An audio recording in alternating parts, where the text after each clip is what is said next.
Yiboneh event.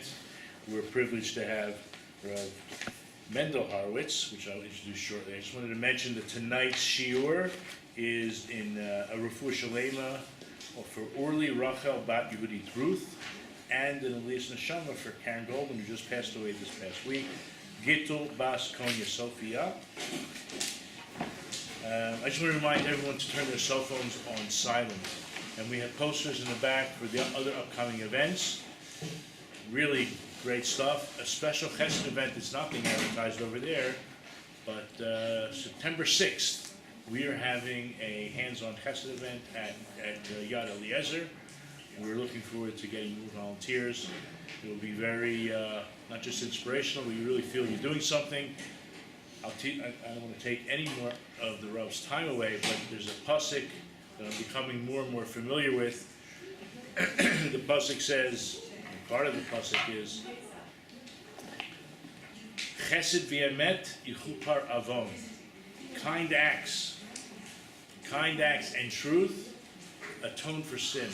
And we're now in Elul. Let's take it a little more seriously. Halavai, it should continue through the year, but it's a good reminder that we are now in Elul. And so I just want to introduce the topic, the Rav, and a little bit about the rabbi. The topic is Fire on the Mountain. That's the title, and it's regarding divine intuition and personal responsibility, which is, key on for Elul. Rabbi Mendel Horowitz is a family therapist in Yerushalayim, where he maintains a private practice working with adults and children. And I know his brother very well, and I can't wait to hear what he has to say.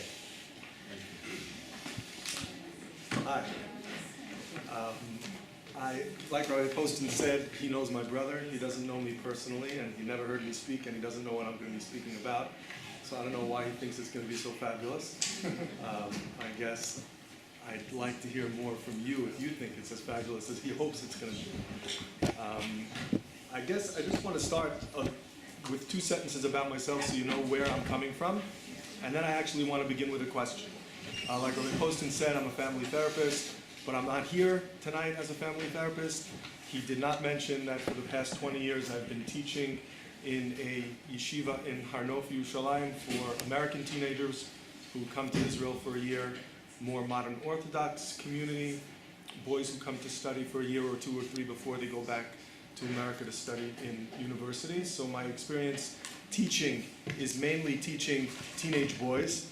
I think this will probably be the first time ever that I'm speaking to a mixed gender audience, which is a little different than what I'm used to. So I'm coming both from the perspective of having been a teacher for 20 years, and I guess from the perspective of having been a therapist, and that's why I chose to speak about what I'm going to be speaking about. But I'm really not speaking as a rabbi or as a therapist, rather as a human being. And I think that this time of year, which I want to talk a little bit about what this time of year actually is, I find myself no different than anybody else, trying to self-reflect and trying to become better in whatever way that means to me. And I want to share with you one of the struggles that I have, and a point where I find that there's a little bit of a conflict. The title, Fire on the Mountain, refers to Mount Sinai, which we will talk about in a moment. And divine intuition and personal responsibility, where does one start and the other end? Where is it that we are responsible for making our lives better? Where is it that we can make an effort towards making our lives better? And where is it that, as we will talk a little bit perhaps about the 12 steps, where is it that we admit that we are powerless and we ask a higher power to take over because we can only get so far with our own efforts? So I want to start with a story. Last week I was camping with my family in the northern part of Israel. And it was about, I would say, 12 or 1 in the morning, and it was dark, and we had a little flashlight. And one of actually a niece of mine, came to the adults and said, "Whoops, I fell in the water." and there was a little pond next to where we were camping, and she had slipped and fell into the water, and she had lost her sunglasses, which she claimed were Ray-Bans. And she was all distraught. A teenage girl lost her sunglasses. And this was the middle of the night. The water was dark and muddy, and I said, "Don't worry, I will find them. I am a professional." And at the time, I had absolutely no idea what I was talking about. I was just trying to calm her down, figuring in the morning I'll go somehow look for the sunglasses. Which I did. I walked into the water, and I did find her sunglasses in the bottom of this pool of muddy, dirty water. And at the time that I found the sunglasses, I started to think to myself, well, that was obviously lucky, right? There's absolutely no way that I'm professional enough to find sunglasses at the bottom of a muddy pond.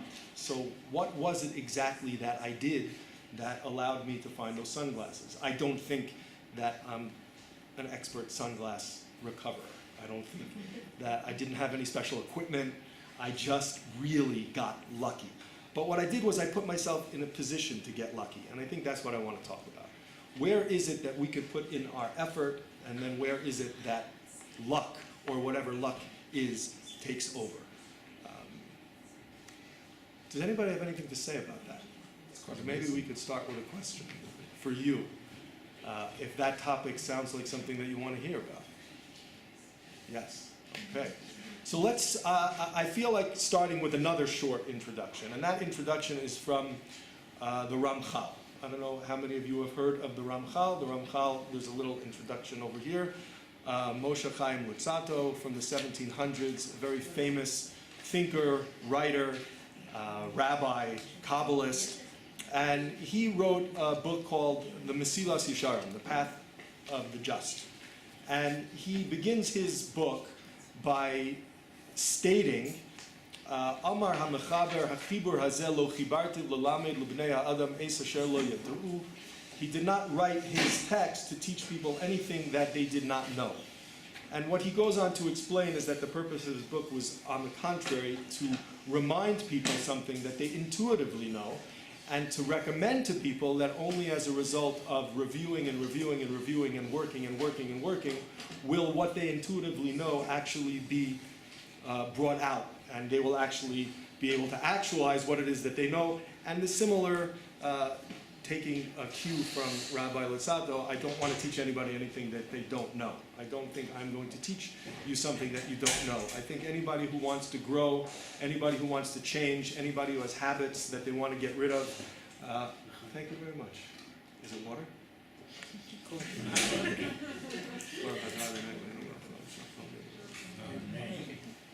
I think everybody here knows themselves. I think everybody here knows what works for them and what doesn't work for them, and they don't really need me to tell them that. But let's start with what this time of year really is, because I think it's, historically speaking, people sometimes don't know. Why is Elul so important? Well, Elul is a month on the Hebrew calendar, and it comes before Tishrei. Tishrei is the first month on the Hebrew calendar, which makes Elul the last month. And what's so special about this time of year, in order to really understand what's so special, we have to go back in time. And we go back in time to Pesach. Pesach happened in Nisan, which, according to another way of calculating the Jewish calendar, is also the first month. There are two ways of counting. Either Nisan is the first month or Tishrei is the first month. But without really getting into the details of that discussion, Pesach, the Jewish people got out of Mitzrayim on Pesach, right? Now, coming out of Mitzrayim on Pesach, everybody who had a Seder and everybody who experienced Pesach, we talk about Pesach being a time of freedom, emancipation. People are stuck in a place where they want to get out of, and it's very easy to use it as a metaphor for personal growth and development, because you're stuck somewhere where you don't want to be, you're a slave to whatever habits that you have, and you want to get out of that situation, and you want to grow, and you want to change. And that's what the Jewish people did when they left Mitzrayim. But we know that when we left Egypt, it wasn't simply that we wanted to be free, because the word freedom could mean a lot of different things. Somebody once said freedom's just another word for nothing left to lose. And there's lots of different understandings of what freedom means, but the word freedom, according to the Torah, means that we want our choices to make a difference. That is the freedom that we began the process of freedom when we left Mitzrayim. And that process of leaving Mitzrayim and that process of emancipation was not complete until we received the Torah. So if you count up the days after we left Mitzrayim, what happens next on the Jewish calendar is the holiday of Shavuot.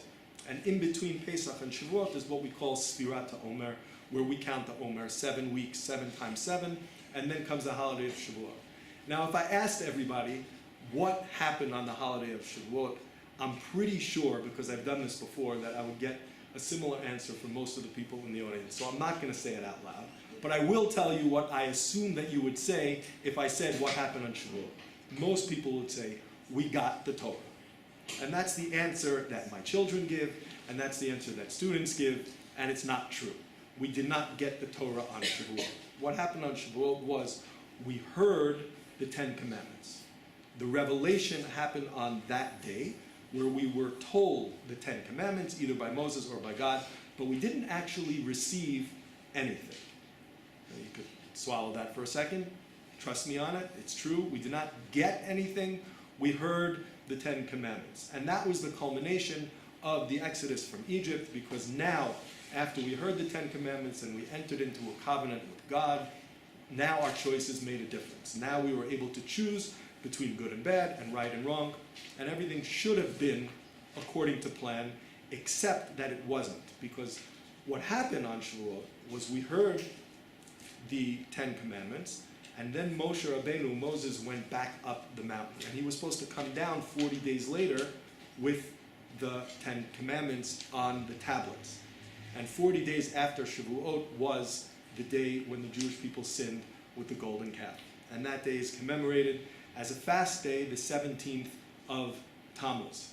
So historically speaking, as of the 17th day of Tammuz, the Jewish people still had not received anything other than that original revelation that had happened on Shavuot.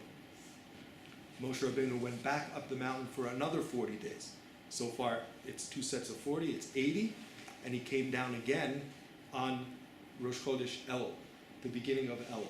And even still, then, the Jewish people had not repented enough for their sin of the golden calf, so Moshe Rabbeinu went back up onto the mountain for a third set of 40 days. And 40 days after Rosh Chodesh Elul is Yom Kippur, right? So Yom Kippur is a special day, not because it's a day of atonement. We know that it's a day of atonement because that was the day when we finally received the second set of luchot, the second tablets. And that is really the culmination of some process that began with the Exodus in Nisan. So the time of the year that we are in right now, what Elul is the beginning of a 40-day time period in which Moshe Rabbeinu was up on the mountain for the third set of 40 days, beseeching God for his forgiveness for the sin of the golden calf. So the reason why this is a time of year of introspection and rejuvenation and renewal and repentance is because that's historically what it was. And it was during those last 40 days that he was on the mountain where Moshe Rabbeinu was actually successful. And 40 days later, he came down with the second set of the luchot. So if you want to know when we really got the Torah, we got the Torah on Yom Kippur. Okay, so that's the history of Elul. That's the history of the time period that we are in now. You can pause if anybody has a comment or a question or a thought. Or not. We received an oral version of the Torah, not the written one, Yom Kippur. Right, well, okay, so we did not receive the actual, when you say the Torah, we did not receive the Chumash, right? We did not receive the 5 books of Moses. They weren't written yet, right? They were written either throughout the 40 years in the desert or at the end of the 40 years in the desert. But correct, what we did receive were the actual tablets. Okay, Moshe Rabbeinu came down with the actual tablets, and in addition to that, an oral teaching, correct, an oral law. Yeah, but what we received were the actual tablets. And receiving those actual tablets was a tangible sign that we were forgiven, right? When they sinned with the golden calf on the 17th day of Tammuz, that's the day when Moshe broke the first tablets, which was a terrible thing.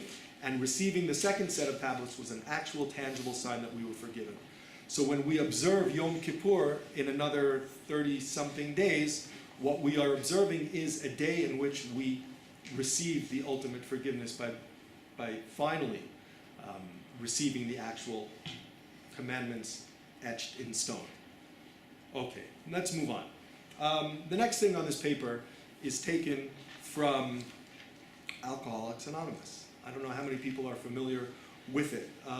I'm familiar with it just from reading. I'm familiar with it a little bit from different people over the years who I've met who've struggled with addictions.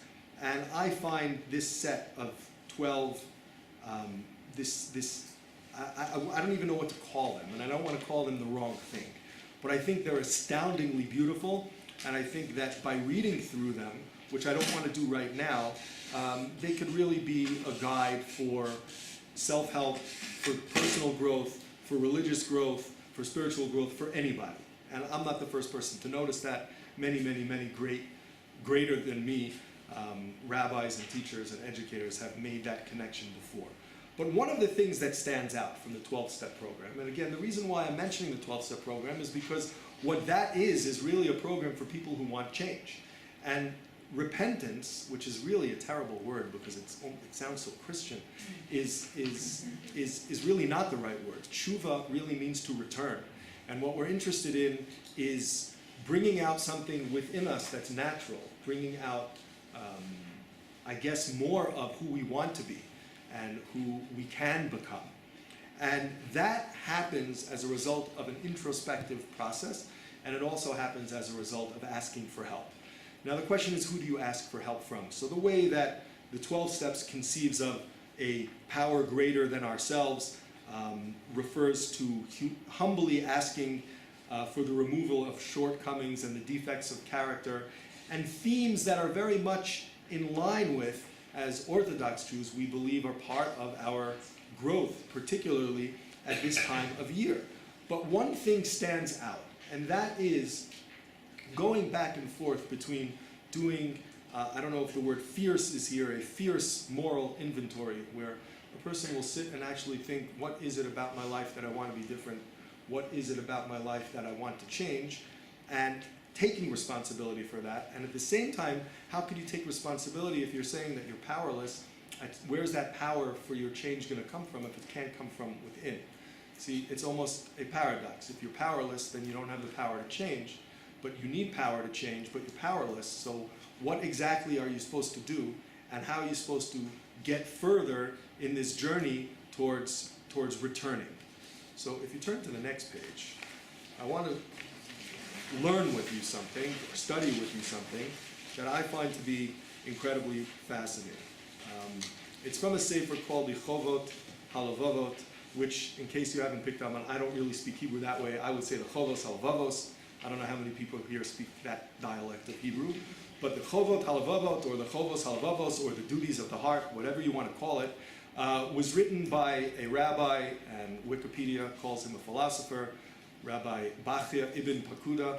And Rabbi Bachya ibn Pakuda composed what really is a book through which people can grow and change and live and learn and develop. On the one hand, using their own power, and as in a moment we will see, really relinquishing or admitting that we are powerless and needing to rely on divine intervention. So the part that I want to study with you is the Shar Shmini Shar Cheshbon HaNefesh. And there's the original Hebrew on top, and then italics is, I don't really know how literal the translation is. I found it online. So in this chapter, the author, Rabbi Bachya ibn Pakuda, is talking about, it's not at the beginning of the book. You see, it's the 8th gate. So there were already 7 gates of personal growth and development by then. But at this stage of the process, he says, what a person needs to do is cheshbono im nafsho al ma sheyesh biyacholto mimaisa avoda. A person needs to look inside and discover within him or herself what he or she is actually capable of. What are my abilities? Like looking in the mirror and saying, this is what I can do, this is what I can't do. I really need to be honest. And sometimes people are not honest with themselves. Sometimes people think that they can't do something and they really can, and sometimes people think they can do something and they really can't. And what he's talking about is a really serious type of introspection where a person comes to understand really what is within his ability and what isn't. That's step one. And step two is lahasmid aleh v'yaretz v'yecharatz la'asosa ad shetashiv lo leminhag. I see there's a misprint there. But a person needs to go over, I don't know who's following in the Hebrew or the English, there's a misprint in the Hebrew, but a person needs to review after he or she discovers what he's capable of, then needs to review that again and again and again and again and again until it becomes second nature. And after it becomes second nature, I'm going back and forth myself between the Hebrew and the English. ואחר כך ישתדל להוסיף על מה שיש ביכולתו ויחשוף לו בליבו ויעלה עליו במחשבתו וישאל מהקל לעזרו ולעמסו על יוסר ממה שיש ביכולתו מן הידיעה והמעשה בלב.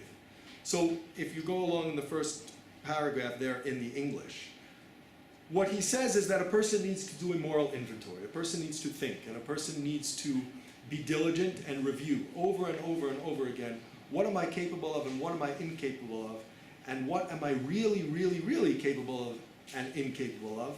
And I need to review that over and over and over until it becomes second nature. And then what? What do you do after it becomes second nature? Then you beg God to give you an ability that is beyond your current ability. So what he's talking about is what we mentioned before, this junction between how much can I actually do, and then at what point do I need to step back and say, I can't do any more, I need some help here. But when do you reach that stage? So according to him, you reach that stage only after what in English, I'm just reading in English, diligence and zealous introspection that a person turns into a habit. And when one perseveres more and more in this, the Creator will fulfill his request and open for him the gates of his understanding. And he continues with, or maybe he doesn't, or maybe he does, yes, on the next page, page 3, an analogy, and talking about a skill of the trade. And this is where perhaps we can go back to the sunglasses in the mud. Learning the skills of a trade and learning mathematics. When one who learns a trade in the beginning, we will do only parts of it according to his understanding and less than his ability. When his understanding of the trade strengthens and he persists in it, the Creator will enlighten him to the general principles of the trade and its fundamentals, and he will be able to deduce new branches which were not taught to him by other people. Now, I don't know how many of you like to cook or like to fix cars. Just let's pick cooking and fixing cars. If you've ever watched somebody cook who knows how to cook, it looks like an intuitive process. But it's not really an intuitive process because this person has spent years and years and years perfecting their process until it becomes intuitive. And car mechanics are the same way. If you bring your car to a car mechanic who's been working for many years, he seems to intuitively put his ear to the engine and know what's going on, but that's not really intuition. That's an intuition that came after many, many, many years of hard work. So too says Rabbi Bachya Ibn Pakuda with personal growth and development. A person needs to know himself or herself. And a person needs to be honest and fearless and moral and to look in the mirror and say, this is what I can do and this is what I can do.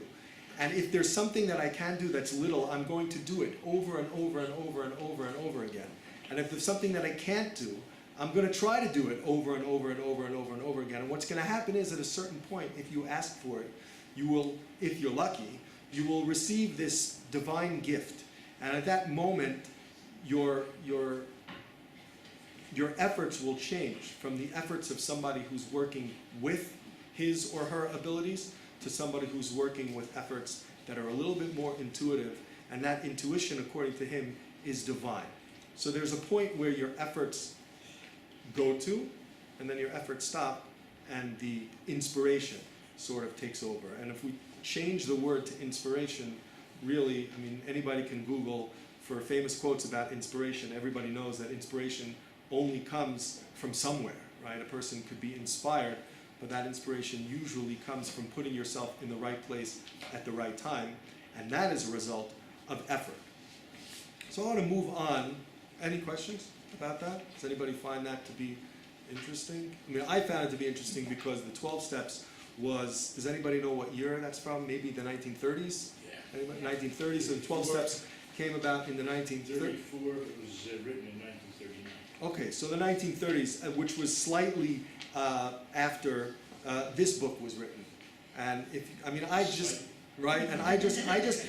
went through, I don't like sitting and reading text to people, so I'm just sort of paraphrasing, but if you go back and you read it inside, you'll see that that's what he's talking about. He's talking about a process through which a person takes responsibility for his abilities and his shortcomings and works on himself and works on himself and works on himself and works on himself and then herself and gets to a point where the divine takes over. And then there's all of a sudden there's a revelation or an inspiration and you realize, hey, wait a second, I'm working with a set of abilities that I never realized that I had. And all of a sudden I'm able to do something that 5 minutes ago I wasn't able to do. I see this point where you switch is a difficult point to get to.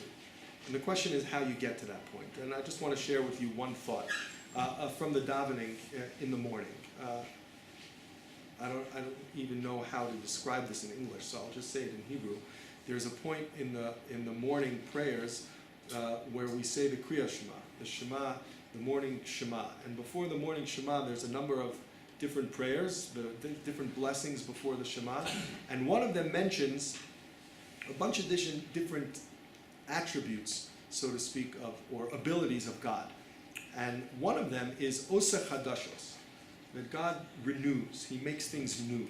And actually the end of that blessing is we talk about HaMechadesh Betuvo, that God renews things in his creation. We're not dealing with a static creation that was created a long time ago. We're dealing with a creation that is rejuvenated daily. We sometimes see it, we sometimes don't see it, and we sometimes try to tap into that energy where we feel rejuvenated on a daily basis. And one of the ways that we do that is by praying. And when we pray, we say the statement that God is the one who renews. And right next to that, we say that God is the one who wages war. Right? That's in bold. It says over there, Oseh Hadashos Bal Milchamos. And there's a juxtaposition where we talk about God being the one who rejuvenates and God being the one who wages war. And it dawned on me one morning, why do we say these two things together? What does one thing have to do with the other? What is the fact that there's a world that is rejuvenated daily? What does that have to do with waging war? And I think the answer is because it's really hard to rejuvenate. It's really hard to do something new. Anybody who's ever had any kind of a habit, it doesn't have to be an addiction. It could be an addiction to, I don't know, something stupid. It doesn't have to be an addiction to a substance. It could be an addiction to a behavior. It could be an addiction to a way of thinking. It could be an addiction to anything. And the only way to renew your relationship with that thing, it's like a war. I mean, it's not like a war, it is a war. It's a battle, it's a struggle. It's, oh my gosh, I need to defeat an enemy. So what we're saying in the prayer is that God does both of those things because we're acknowledging that renewing yourself and rejuvenating yourself is a battle, it's a war. It's combat. It's like, and that is what this time of year is. It's not that, okay, it's Elul, I'm going to say a few little psalms and blow a horn and my life is going to change. It's I need to go out to war and I need to fight a battle. And who has energy for that? I know I don't. After July and August, you're on vacation, you go camping, you go do this, that, or the other thing, and all of a sudden somebody says, hey, guess what? Time to fight a war. And I say, well, I don't really want to. Maybe ask me again sometime later. Not interested in fighting right now. But that's really what we have to do. And if we want to get to Yom Kippur with any sense of renewal, then we need to spend time fighting a battle. So how do you fight battles? Because what we're saying is the only way to get that divine inspiration is if you fight a battle. But where do you get the energy to fight a battle from? So for that, I want to learn with you something in the Chumash. And it's something very interesting in Parshas Shmos, in the Parsha where we wind up camping at Har Sinai. And it's written here in Hebrew and English. And this is a quote from a sefer called the Shem Mishmuel, which was a Hasidic rabbi who in the last 100 years. And he said the following. If you look in the Chumash, it says, in Shemos, Perek Yutes, chapter 19, B'chodesh hashlishi l'tzeis b'nei Yisrael me'eretz Mitzrayim bayom hazeh bo min bar Sinai. In the third month from the time that the Jewish people left Egypt, on that day they arrived at Mount Sinai. Right? It's a simple narrative. We left Egypt in Nisan, and then we had the 49 days, and then we arrived at Mount Sinai. So the pasuk, the verse, sets it up and says, okay, we arrived at Mount Sinai. That's beautiful. But if you look at the next verse goes back and says, Vayisu mi Refidim vayavo midbar Sinai. We left a place called Refidim and we arrived at Mount Sinai. Now, the way that we understand the verses is they are very precise. So verse number 1 said we arrived at Mount Sinai. Verse number 2 says we left the place where we previously were and we arrived at Mount Sinai. But that doesn't make sense because the first verse already said we arrived at Mount Sinai. Right? Is the question clear? Right? So which one was it? When did we leave Mount Sinai? And when did we leave this place called Refidim, where we were before Mount Sinai? And when did we arrive at Mount Sinai? So the Shem Mishmuel says an amazing thing. To me, when I say amazing, I mean to me, I don't know if you'll find it to be amazing. But Rashi explains that the word Refidim, it's a name, it's just the name of a place. But in the Chumash, the names of the places have a meaning to them. And Refidim, according to the way Rashi explains, means that they were removed. The word Rafu means that you were removed from something. And the way that the rabbis understand this is that in this last town, so to speak, that the Jews were in before they arrived at Mount Sinai, they were removed from the whole idea of Sinai. Meaning, in simple English, they were at a low level and they really weren't ready for receiving the Torah. And that's where they were. They were actually physically in that place and they were emotionally in that place as well. So here is where the Shem Mishmuel, this rabbi, says what I find to be an amazing teaching.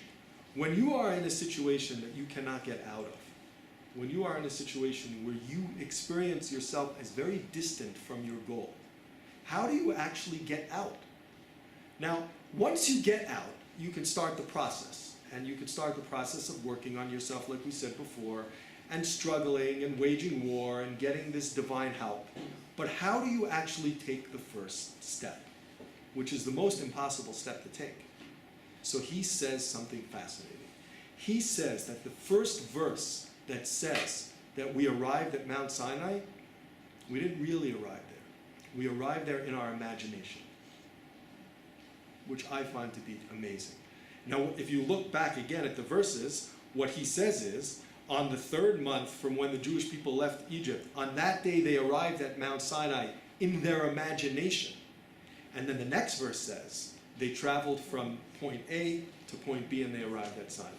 And what the Shem Mishmuel is teaching us is that the only way to ever get out of that hole that you're in is to have a good imagination. And if you can imagine yourself somewhere else, then you can actually get somewhere. But if you can't imagine yourself somewhere else, you will never get anywhere. You can't even start waging war because you can't imagine success.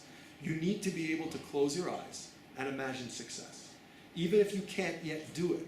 Because if you could close your eyes and you can imagine success, or you can keep them open and imagine success, that's even better. Then what happens is you can start the war, and you could start the struggle, and you could start the process, and you could move yourself further and further away from that mindset to a mindset where maybe one day you will merit that divine intuition and that divine help. Yeah? Just to go back to the 12 steps that you didn't want to quote. Number 2, it's just after you admitted you were powerless and you had no possibility of managing your own life, you came to believe that a power greater than yourself could restore you to sound. And I think that's the point you just touched on, because if you didn't have the imagination, it's possible. Right. Or perhaps those people sitting in the rooms and seeing the lives of others who've changed brings that imagination to possible reality. Sure. So a little quote there from William Blake. If you go to Google and you write, inspirational quotes about imagination, you'll get all kinds of things. but this is one that I liked. What is now proved was once only imagined. And I think that we've all experienced that in areas of our life where we imagine something and then we go out and do it. But what usually happens is then we forget that that's how it started. And it starts with imagination. Anything that we've ever done started with imagination. Anybody who came here tonight had a thought about what it was going to be like before they came here. And if you could zero in on that imagination and you could apply that imagination to anything in life, so then you can start a process of growth. But you can't start a process of growth without at all first having a process of imagination. Anybody want to share something about their imagination? Or not? Or maybe? Right. So I'll just share one thing about myself. Like I said earlier, I'm not an addict, and I am not personally familiar with having worked through the 12 steps. But I am a marathon runner. I have completed complete marathons. And when you say one step at a time, it's really true. You need to be able to imagine yourself somewhere. You need to be able to visualize yourself at the finish line of whatever it is, whatever process it is, whatever growth it is, whatever development it is, whatever situation you want to get out of, whatever situation you want to be different. You need to have that imagination. And the question is, where do you get that imagination from? So some people get that imagination from looking at other people.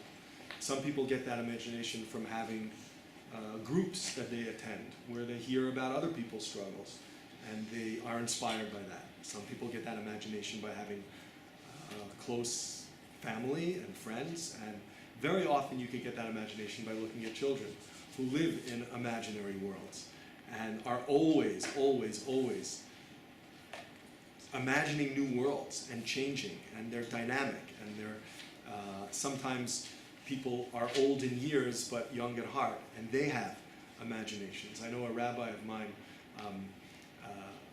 had a neighbor, a woman who was in her 90s, and this woman showed up at his house once with a brand new shaitel. I'm looking around the room, I don't see that many shaitels, but I think everybody knows what a shaitel is. So this woman walked into my rabbi's house with a new wig on, and he was surprised, and she was talking about her new wig, and she said to him that she just wanted a new look. And he's like, what? You're 93 years old? And this woman just wanted a new look. So she went out and she bought herself a new wig. And the story was so inspirational to my rabbi, who then passed it on to me, where it really doesn't matter how old you are or how young you are, where you could always be finding something in life that's new and exciting and fresh. And if you could use your imagination, you can get far. So I just want to move on to what's the final thing on this paper, and then we could perhaps relate it a little bit to Rosh Hashanah, and then really, if anybody has anything that they want to share, I would like hearing from somebody else. Page 4, which is the back of this little pamphlet, is a little piece over here from Reb Tzadok HaKohen Rabinowitz of Lublin, who was from Lublin, and according to Wikipedia, was a significant Jewish thinker and Hasidic leader. And he wrote a sefer called the Tzidkas HaTzadik. And he describes something that is similar, I think, to what we've been discussing. And to review, what we've been discussing is the process through which a person takes responsibility for his or her life, struggles and works hard, has an imagination, and at some point, divine inspiration or personal intuition kicks in. And he describes the following process. I'm going to read it in English, not in the original Hebrew, but the original Hebrew is there for anybody who wants it. As soon as a person wants to return, and he's talking about returning to God, returning to a better way, he comes to purify himself. And the law is to help him, as it is written in Yoma. What this is referring to is the Gemara, the tractate of Yoma. And there's a saying in the Gemara, Haba letaher misayin oso, that if somebody comes to purify himself, God will help him. So what this rabbi said is that if a person comes to return, then he gets divine help. And then when a person gets the divine help causes him to want to return more. And if he wants to return more, then he gets more divine help. And I think you could all see where this is going. So there's like a snowball effect. And in the end, success. And as he writes, until the opening like the tip of a needle becomes like the opening of a great hall. Now in English it doesn't really sound exactly the way that it is in the Gemara, but what this means is that you can take a slight opening. If a person has any type of slight opening in their heart or in their intellect, and that opening all of a sudden could become a vast opening. How does that happen? It happens because of this process, where you started and God helped, and then you took the help and then you invested more. So if you have more to invest, then you invest more, and then you get more return, and then you invest more, and you get more return, and before you know it, the process is complete, right? And I think it's very beautiful. But this rabbi, Reb Tzadok, was a serious person.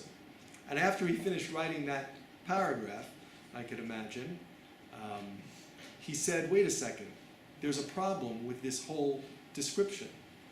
And he himself asked the question. And the problem is, and yet how can we explain the many individuals who want to return and cannot complete the process? Because guess what, it doesn't always work. I can tell you that it didn't work. Sometimes I've started many, many things. There's a lot more things in my life that I've started than things that I've finished. So it's really nice to describe this process where you start something and then you get this divine snowball effect and everything works out in the end. But it doesn't always work out that way. So how do we explain that? How do we explain that people start things and don't finish them? How do we explain that people have a moment where they want to become better and then they're just not able to become better? Or they can only become so much better and then they stop becoming better and then they fall slightly short of where they want to get to. How do we explain that? And the answer that he gives is really mysterious, and I don't really want to get into his answer because I don't really understand it. But he says the only reason why it doesn't work is because there's some kind of Kabbalistic, for lack of a better word, demon that gets in the way. Like, according to nature, it should work because you're coming to do something good, and then God is helping you, and then you should use that help, and the snowball works. But we see it doesn't work, right? How many people have seen that it doesn't work? Where you have good intentions, and then in the end, it falls through and it doesn't work. I've seen it. So according to Reb Tzadok, he says that not working is the result of some demon that comes and gets in the way. Let's not talk about that. But the next paragraph is fascinating. Yeah. I'm sorry? Right, exactly. We think and we think and we think, and then in the end, it doesn't work. So he says that is because of this demon that comes. But what he says in the next paragraph is astounding. He says, the antidote for the demon, and my advice is to maintain happiness and confidence, that surely Hashem, out of his abundant kindness and mercy, will accept the repentance. Again, it doesn't really sound as good in English. But he says, we have this demon getting involved. This demon comes and gets in the way. How do we get rid of this demon? He says, you have to be happy and confident. Because even though it's not working now, in the end it will work. So what he's describing is a process, like if we go back from the beginning, we have this process that starts with imagination. We imagine our lives being different. And once we imagine our lives being different, we start this process of introspection and becoming better. And once we imagine, and then we start this process of becoming better, and we work on it, then we get this divine help. And sometimes this little demon gets in the way, and how do we defeat this demon? With happiness and confidence. And what this rabbi says is, if you think about the different sounds of the shofar that we blow, and then I don't know, different customs, Sfarad and Ashkenaz blow different amounts, different times, but in the morning after Shacharis during El, we blow a shofar. And the sound of the shofar, the first blast is one long straight blast. And then you have 3 short ones and 9 shorter ones, and then you have another straight blast. And in Hebrew we call that the tekiah, the shvarim, teruah, and the tekiah. And the Gemara tells us that the sound of the shvarim and the sound of the teruah are supposed to mimic the sound of crying. That's actually what the Gemara says. So we are mimicking the sound of crying. There are different ways that people cry. Some people cry in what the Gemara describes as the short way or the long way, and one has a lot of short sounds and one has broken up into other sounds, but they're wailing, they're sounds of wailing. And that wailing, according to this rabbi, is the wailing of the bitterness of this demon getting involved in our lives and not letting us fulfill where we want to get to. But he says you have a long sound of joy at the beginning and a long sound of joy at the end. And what you need to have is a long sound of confident joy at the beginning and a long sound of confident joy at the end. And in the middle, yeah, of course there's crying, because this process is not easy, because it's a battle and it's a struggle.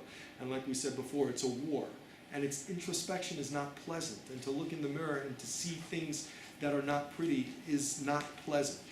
And to struggle and to work hard towards any type of personal growth and development is hard. And it's, you know, it's nice to pretend and to dance around, but the struggle inside is hard and difficult. But what this rabbi says is you need to have that blast of the shofar at the beginning and the end, because you need to have some type of confidence and some type of joy. And within that confidence and that joy, the struggle is in the middle. So you need like a little sandwich of struggle with confidence and joy and imagination. And what he describes is, if you look through the Tehillim, the book of Psalms from King David, lots of what King David talks about are struggles in life that he had, from experiences that he had, that were difficult experiences. And he was pretty hard on himself. You know, you could open up the book and you'll see the way he talks about himself. And he's pretty hard on himself. But what this rabbi points out is, even in those chapters where he's really hard on himself, he starts off by singing a song. And he ends off by singing a song. And he sings a song at the beginning and a song at the end. And in the middle, he's really hard on himself. So this time of year is that time exactly where we need to be hard on ourselves. Because if we're not hard on ourselves, we really won't get anywhere. And if you pretend to be introspective, or you don't, or you're not moral, you're not fearless or fierce enough with yourself, then you won't change. Then you'll start to fool yourself. But if you are fearless and you do struggle, you need to struggle with a confidence and a joy. And if you do struggle with an imaginative confidence and joy, then we can get through the next 40 days and we can get to Yom Kippur and we can achieve that salvation. And everybody in their own personal struggles can, like we're told, by the forces of nature, those are the forces of nature that God created, that with His help we can get out of whatever personal Egypt we have, like we began with. We had the Exodus from Egypt, and then 49 days later, and then 40 days, and another 40 days, and another 40 days, and then finally on Yom Kippur we get the 10 Commandments again. Everybody could achieve whatever it is they want to achieve, both with personal responsibility and divine intuition and imagination and confidence and joy. And with that, maybe somebody has something to share, a question, a comment, a thought. Is it possible to relate that to the thought you had in the beginning of positioning yourself in the place to receive the luck, as you mentioned in the beginning? It's all about being in a certain time and a place, and those sorts of things can happen more often with you. How can that relate to this ending part? Basically what I'm asking is, okay, so spiritually, how can we be luckier in that sense? How can we achieve this? Okay, so I'll answer you. A lot of students where I teach often ask about the prayers on Rosh Hashanah and Yom Kippur, the high holiday prayers. They're long, and a lot of people don't like them. I guess it depends where you are and if they sing or if they don't sing, and some people think they sing too much and some people think they sing too little. And what I always tell people is that, well, I tell people, first of all, prepare yourself for the high holidays. Like, make sure you have a comfortable chair, and make sure you have a machzor, a prayer book that you're familiar with. And if you need one in English, take one in English. And if you need one in French, take one in French. And if you need a book with you because you're going to get bored, so bring a book with you. But be there, because you never know which moment is going to work. And like the Yom Kippur is 25 hours. And Yom Kippur, let's just pick on Yom Kippur. It's 25 hours, and you're fasting, and you're there in shul, in the synagogue, for 25 hours. Sometimes, some people are there actually for 25 hours in a row, but you're there for 8 hours in a row, 10 hours in a row, whatever it is. You never know at which moment the song is going to really affect you. And if you're not there, you're not there. And if you're not open to that experience, it's not going to happen. So I think, I don't know, get yourself a rabbi, get yourself a teacher, get yourself a friend, get yourself a book, and put yourself in that situation. Research. Yeah, put yourself in that situation where you never know when you're going to get lucky. You never know when that moment is going to happen, but you want to be there to be able to catch it when it happens. Interesting question. If you allow me also just to add my 2 cents. Sure. So I have a friend, actually passed away recently. His name was Chaim, but he played basketball when he was young, and his coach called him Herb. Right? It's a name, right? Herb. Herb. Anyway, so he played and played, and he was unhappy because the ball wasn't coming his way. So he said to his coach, "What's happening here? The ball, they're not passing me the ball." He says, "Herb, you have to be in the right place at the right time." No. Think about it a second. The word mazal, you used the word luck in the beginning. We translate mazal as luck, mazal tov. But what does it really mean?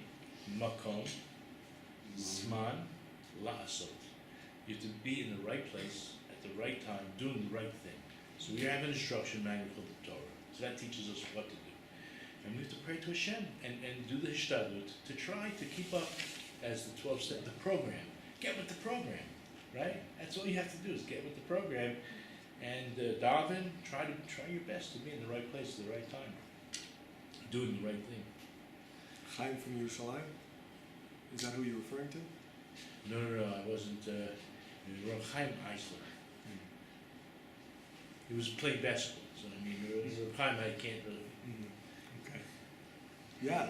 I worked with a lot of people in the 12-step program, and most people who do get recovery have fallen on their face. And you had mentioned that you just went on vacation, and that's a period where people are going to go to shul, and they're going to hit themselves, and there's going to be change. And I disagree with that in the psychiatric field, and I think I haven't seen changes of Jewish, Christian after they do their Hail Marys, or people after the High Holy Days make changes. I've seen people make tremendous changes after they fall on their face and when they're in therapy and they really know and want to make change. But I don't see the changes with religious people. I don't know if it's a question. I think that. No, it's just an Observation. awareness that I don't see it in religion. I don't see that unless you really recognize that you really have a problem, you really want to make a change, hitting yourself or fasting doesn't do it. I couldn't agree with you more. I don't think hitting does anything, and I don't think fasting does anything. Okay. And I don't think, I think the process that I began describing is the only thing that works. And that is a process that's difficult, like you said, where you hit rock bottom and you say, I cannot do this anymore, this is not working, there's something wrong with me. That's the only way that it will happen. I could share with you that I went once to a weekend retreat, and there was a man who got up to speak at the end, and he actually was my roommate. His name was Lucky. I don't know if that was his real name, but that's how everybody knew him, as Lucky. I remember he was a man, if I'm not mistaken, I would have guessed he was in his 60s. His name was Lucky. And he stood up at the end of the retreat and he said, people thought that he had been clean, I think it was for 20-something years. And he got up at the end and he said he's starting from day one. And people couldn't understand what he meant. And he said, I'll tell you why I'm starting from day one. He said, because for 23 years I have not had any alcohol. But last week I drank a non-alcoholic beer. And I need to start again. And for him, drinking a non-alcoholic beer meant that he needed to start all over again. So when he was counting, and he was counting, and he was counting, and he was up to 23 years. And for somebody who's up to 23 years, and he's well known in his community as Lucky, and he stands up and he says, no 23 years, one day. And he was starting, I took so much strength from that, because that meant that this person was really serious about what it is that he was doing. And he wasn't fooling, he could have fooled anybody, but you can't fool yourself. And I think sometimes in religion people sometimes can fool themselves. And I think that's the value of having a close friend or a good rabbi or a spouse where they call you on where you're not being honest.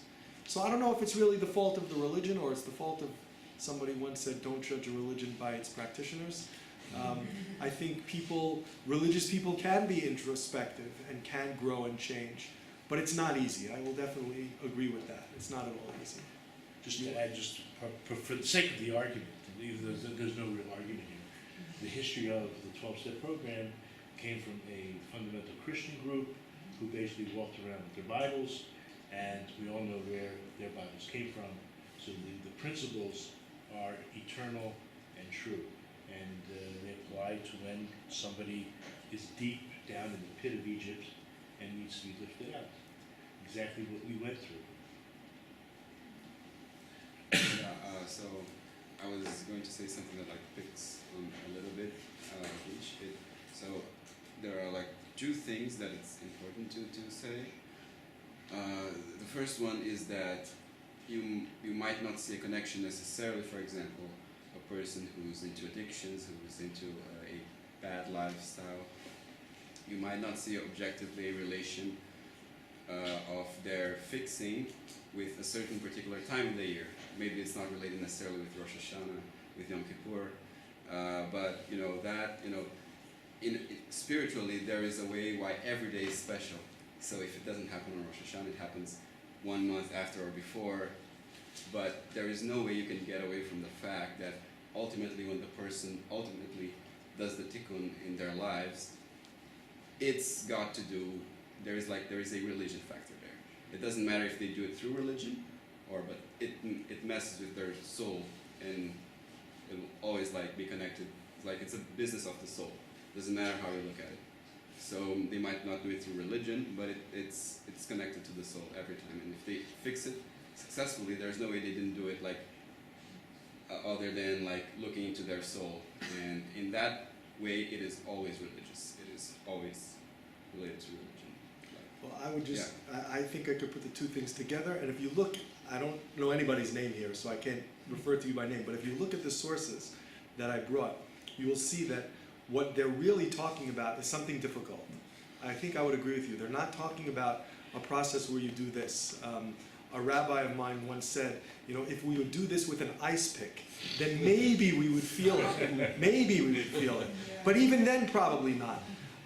So I think at least my religious teachers taught me to do things seriously and to not be fooled by the externalities of the religion, but rather what King David talks about in Tehillim, where he talks about in his Psalms, real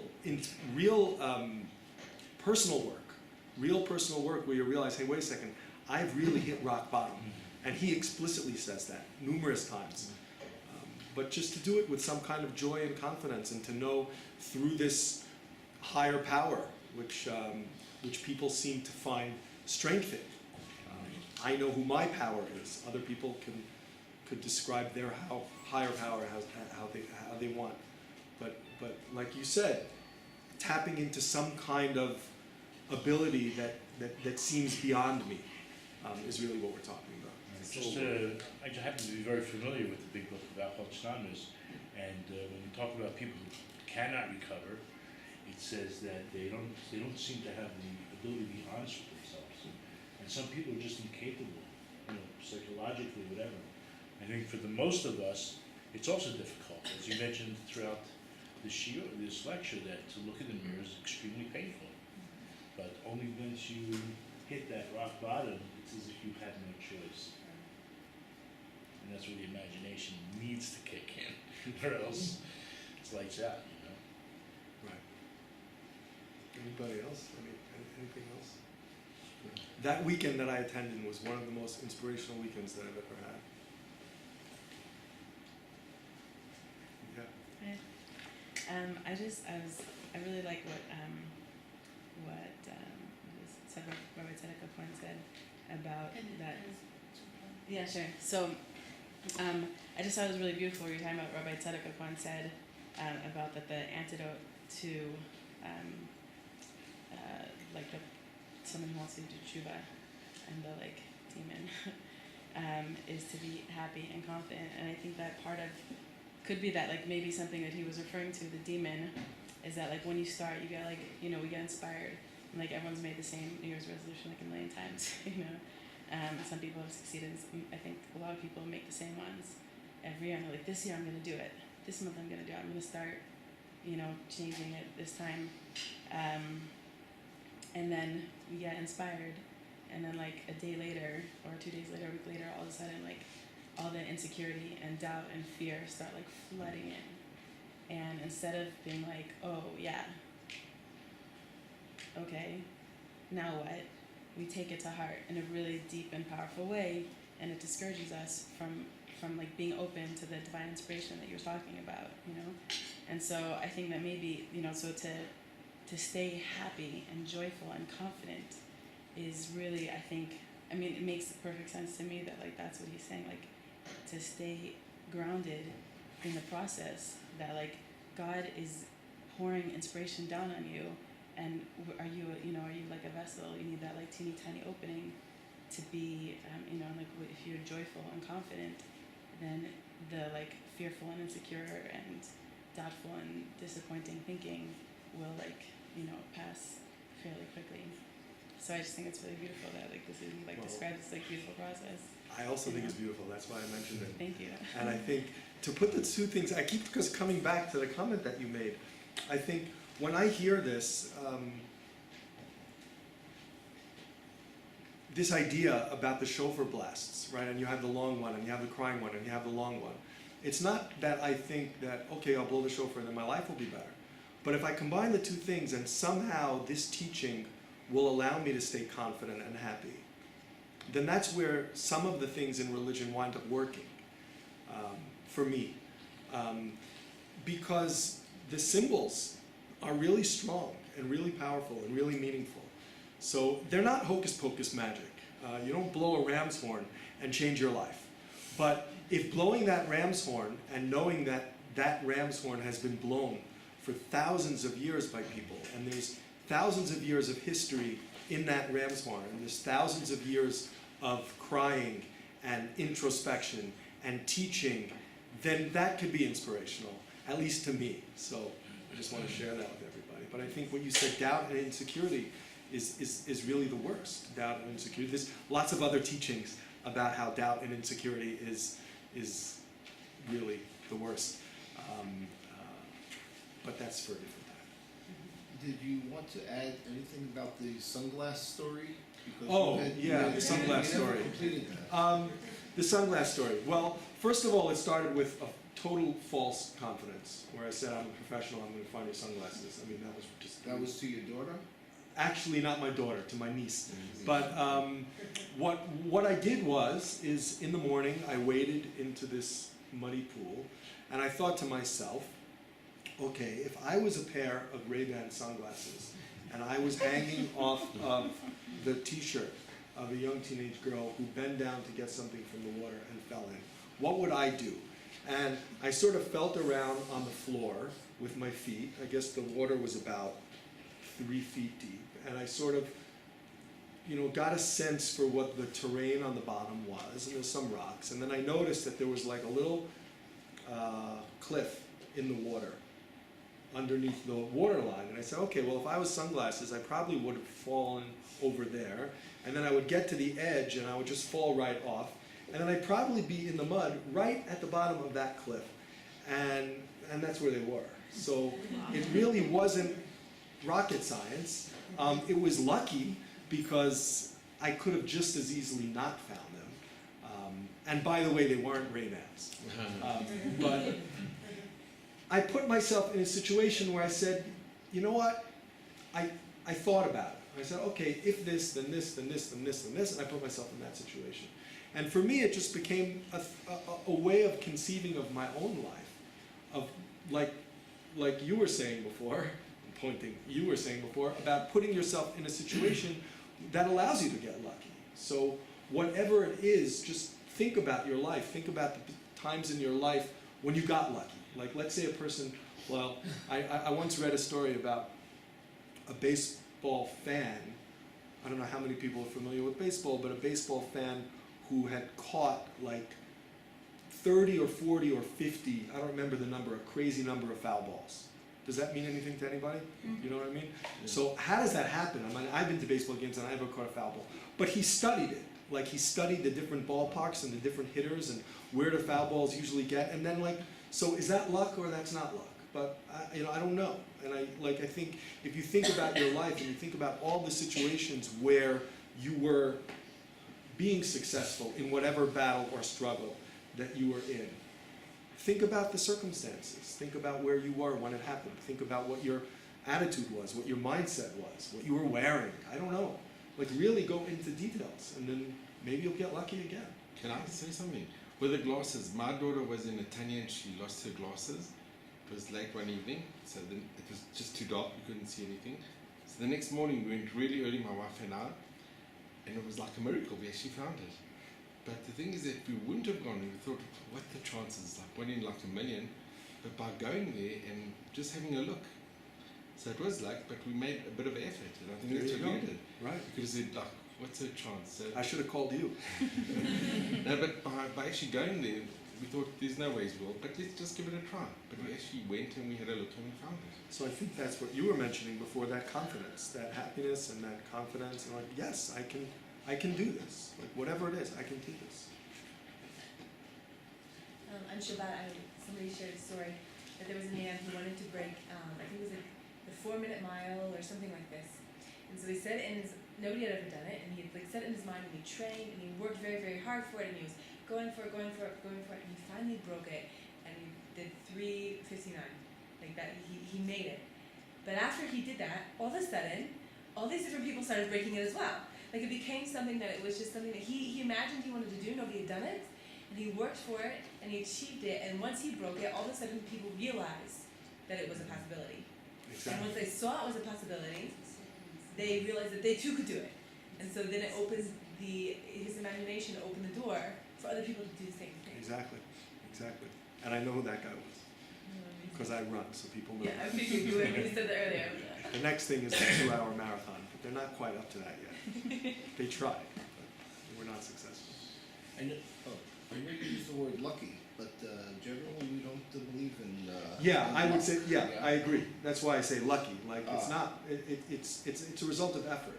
I don't believe it's luck. I believe it's some level of divine inspiration or intervention or intuition that comes from effort.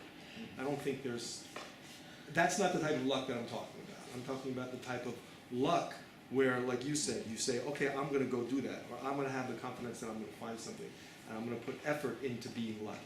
Yeah. Austin? Yeah. Can you expand a little on the necessity to hit rock bottom to make change, and like if there's any potential to sort of do that self-analysis without going to such a, vulnerable or low place, or sort of what the time cycle is, if it's just around Rosh Hashanah that yearly we sort of go into that depth, or sort of some different approaches to make change, maybe where the opportunity is without hitting rock bottom. Well, because we talked about addictions, I think everybody's rock bottom is a personal place. Like, I don't think I can tell you what your rock bottom is, you can't tell me what my rock bottom is. And I happen to not believe that. I don't think that everybody needs to hit rock bottom. I think that people could trust other people and know what a rock bottom might theoretically feel like, and then they can change before they get there. So I don't know, maybe it's just a different way of thinking, that I don't know if you necessarily have to hit rock bottom. I think when you said, who's a wise person? One who learns from right, other people. right. I think you could climb out of a well with a rope, or you could, hit the bottom and bounce back up. There's 2 different ways of doing it. So I don't really know, and I don't think it's a magical time where it automatically happens this time of year. I think because of what I was mentioning historically about Har Sinai, this is when we do it. But really, we're supposed to be doing this daily. People who pray daily are praying for forgiveness daily. They're praying for themselves on a daily basis. We don't just only pray for ourselves now. But I think that there's power in community. I think there's power in people. And like you said, learning from other people's experiences and watching other people, I don't think you have to hit rock bottom. I think if you find people that you trust who've hit what they describe as their own rock bottom, then they could share that experience with you and you could learn from that and grow from that and change as well. That's what I think. You mentioned, you touched on the subject of things that you know. You made a reference to that when you were speaking, but then there's things that you don't know, which is things to discover. You know, like people who haven't experienced the 12-step program. You know, so you may know about that, but you said you never participated in that, so you don't know really what that's all about per se, but you learned about it, and but you still don't know about that particular that experience. And then there's a third realm, the things that you don't know that you don't know. I think that's where really the gold is, because once you open up that area of things that you don't know, that they're not even part of your being, you know, those are the things that give you the power to give you the foundation to keep you strong and keep you from falling. And So what do you suggest? How do you start knowing things that you don't know? the things that you don't know that you don't know, Yeah. not the things that you don't know, Right. but the No, things you you don't know that you I don't know. don't know. I think the highest level we can reach is to know that you don't know. I do not know that you don't know. That's beyond. So I'll tell you what I was taught by my teachers, and what I learn about, and what I tell people, is to start with what you do know. I think you're right. I think in the level of knowledge that you have about yourself grows. And the best thing I think that you can tell anybody is to start with what you do know. And I know that I do that with my children, and I do that with students when I ask them a question. And the first thing that they say is, well, I don't know. And I say, well, start with what you do know. Like if you're opening up something, and you know, a text that you've never read before, and the first thing that you do is say, well, I don't know how to read. Well, you know something. Well, start with what you do know. And I think if you start with what you do know, and you polish that, and you work with that, and you grow with that, then I know for myself, I find that my knowledge starts to grow, and my knowledge about myself starts to grow. But I would say that you have to start with something that you do know. And I think we all know things about ourselves. I mean, maybe we know too much. I mean, there's no such thing as knowing too much about ourselves, but we know things. We know where to start changing. I know where to start changing. I know what I need to do. I'm just sometimes don't have the courage to do it. So I'm not going to start with something that I don't know, or something that I don't know that I don't know. I'm going to start with something that I do know. And if I start with something that I do know, and I start some kind of process, and that works, then first of all, I'll go back to feeling better about myself. And once I feel better about myself, then I'll be able to work more. And, you know, in one of the sources that I skipped over, the Gemara, the Talmud says that a wise person is better than a prophet, because we value wisdom, we value knowledge. We don't value prophecy as much. Prophecy is just, okay, I happen to have a prophecy. But wisdom that comes from what you're talking about, wisdom that comes from life experience, nothing beats that. To give you an example, when I'm referring to things you don't know that you don't know, so you take a secular person who grows up in a family who's secular, and they don't know that they don't even know what Shabbat is. They don't even know what that experience is like. Seriously, why is that the gold? What's that? Why is that considered the gold? You said that's the gold. Well, gold. Well, having a Shabbat experience is, you know, getting closer to the Torah. So and not know what getting- you don't know is not the gold. What do you mean? What do you mean? How do you? Not experiencing Shabbos is the gold. Not the opposite. The opposite. Experiencing I Shabbos. think getting to what you don't know. you don't know. Experiencing Shabbos is the gold. That's part of discovering the gold. Having that Shabbos experience. So I would say, I would say that you expand always what you know. And you expand what you know with your experiences. And I think if we go back to the beginning, to your imagination, if you could imagine new experiences, and you could introduce yourself to new people and new experiences, then your knowledge grows, then your wisdom grows, then your understanding grows. And then once you have that new knowledge and new experience and new understanding, and then that snowball happens where you use that and you're constantly using your experiences. But I think to embrace new experiences and to embrace new understandings and new ways of looking at life and new ways of looking at yourself, that's where the goal is, I think. The shop for a Jew. If we're talking about a Jew, we're talking about what is in the Torah to keep Shabbat. So that's in the Torah, and Jews who grow up and they don't even know what that experience is like. It's like maybe that's what they've been dreaming of their whole life, but they've never had a Shabbat experience. Or maybe you're somebody like me who grew up with a Shabbat experience every Shabbat of my life since I was born. And sometimes it's not inspirational at all. It's just another day where I'm in the middle of a good book and I don't feel God and I don't feel spiritual and I don't feel holy and I don't feel particularly religious. It's just another day. So I think the process of trying to squeeze all the meaning out of Shabbat is a lifelong process. It doesn't matter if you were born Orthodox or not born Orthodox or how you were raised. There's always a personal, I can make this better. I can make this better. I can make this more meaningful. I can make this more a part of my life in a meaningful way.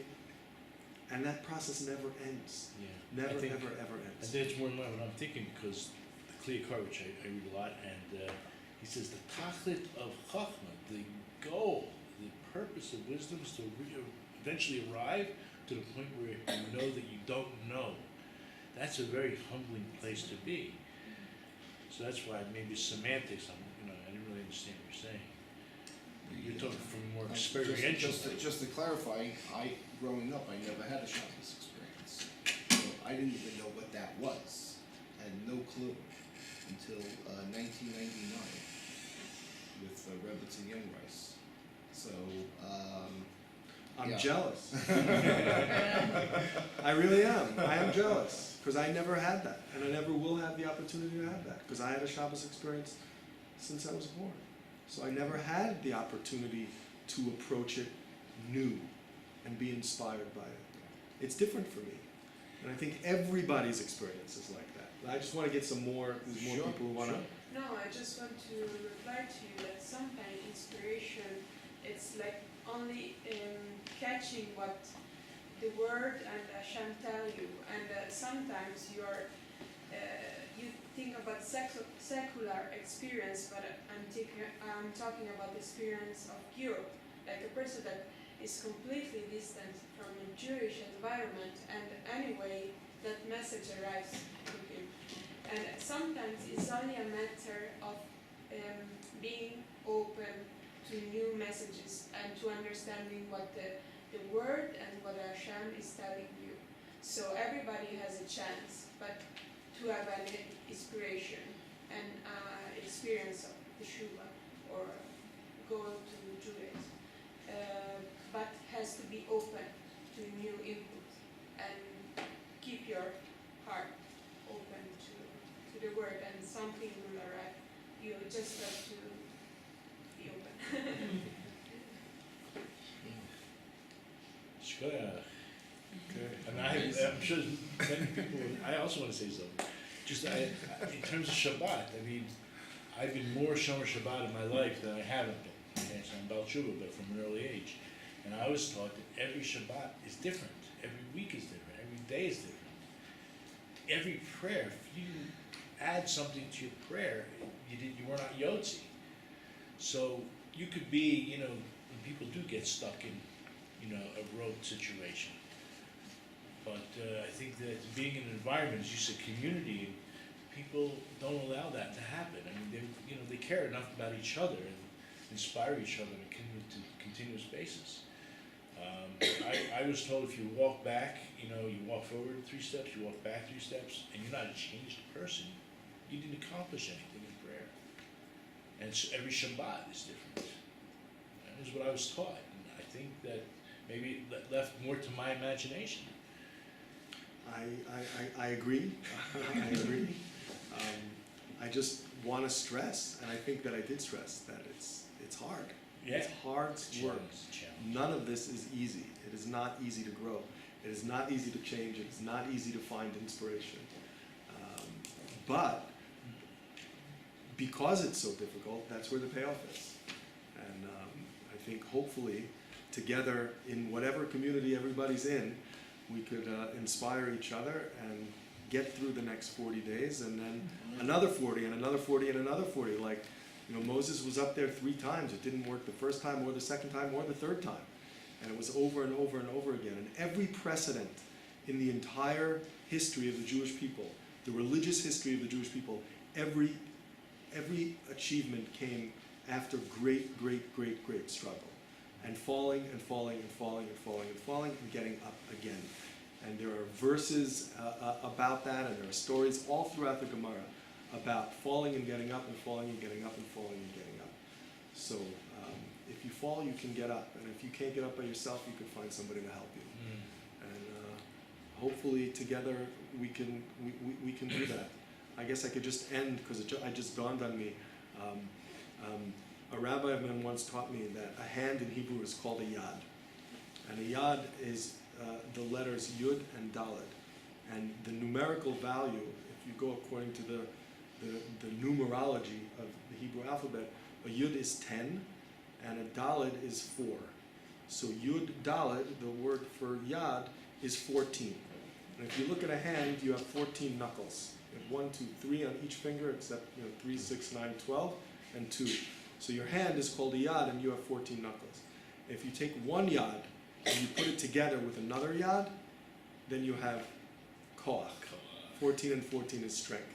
So sometimes, if by yourself you don't have the strength, you can join with somebody else, and then you could find the strength. So an evening like this, perhaps we could all find strength together, and hopefully have what we call a ksiva v'chsima tova. Amen.